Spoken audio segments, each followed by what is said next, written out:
এটা যখন আমাদের পৃথিবীর সঙ্গে ধাক্কা খেয়েছিল তখন এর টেম্পারেচার প্রায় 20,000 ডিগ্রি সেলসিয়াস ছিল এবং সূর্যের তাপমাত্রার থেকে প্রায় 4 গুণ তাপমাত্রা বেশি ছিল। এবং এই আগুনের গোলাটির তীব্রতা এত ছিল যে যখন এটা পৃথিবীতে পড়ছিল তখন যেসব ডাইনোসররা এটা দেখেছিল তারা 5 সেকেন্ডের মধ্যেই অন্ধ হয়ে গিয়েছিল। যখনই আমাদের পৃথিবীর সঙ্গে ধাক্কা হয় এই অ্যাস্ট্রয়েডটি তখনই এটা প্রায় 1000 কিলোমিটারের মধ্যে প্রভাব পড়ে গিয়েছিল। এই অঞ্চলের মধ্যে যেসব ডাইনোসরগুলি ছিল তারা নিমেষের মধ্যেই জ্বলে পুড়ে গিয়েছিল। এত টেম্পারেচারের কারণে পৃথিবীতে অ্যাটমসফিয়ারের সমস্ত জল ভাপ হতে শুরু করে দিয়েছিল।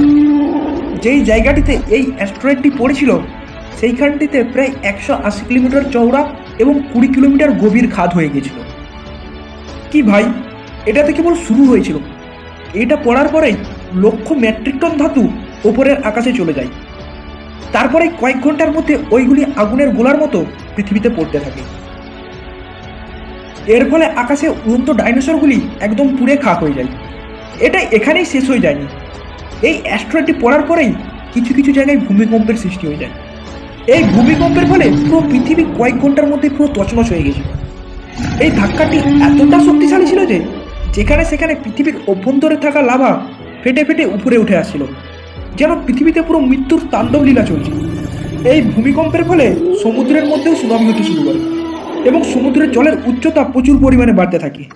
এর ফলে সমুদ্রের আশেপাশে থাকা ডাইনোসরের উপর এই সুনামি আছড়ে পড়ে, যেন গোটা পৃথিবী জুড়ে মৃত্যুর খেলা চলছে।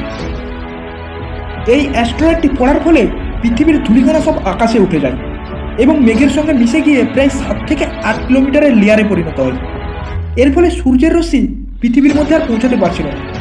প্রায় কয়েক মাস পর্যন্ত এমনটাই ছিল। এর ফলে পৃথিবীর বায়ুমণ্ডল পুরোপুরিভাবে বিষাক্ত হয়ে যায় এবং যে ডাইনোসর, গাছপালা এবং পশু পাখি পৃথিবীর অন্য প্রান্তে জীবিত ছিল তারাও শেষ নিঃশ্বাস ত্যাগ করে। এইভাবেই প্রায় 6.5 কোটি বছর আগে শেষ হয়েছিল ডাইনোসরের যুগ। তো ভাই, ভিডিওটা ভালো লাগলে একটি লাইক করবে এবং চ্যানেলটাকে অবশ্যই সাবস্ক্রাইব করবে।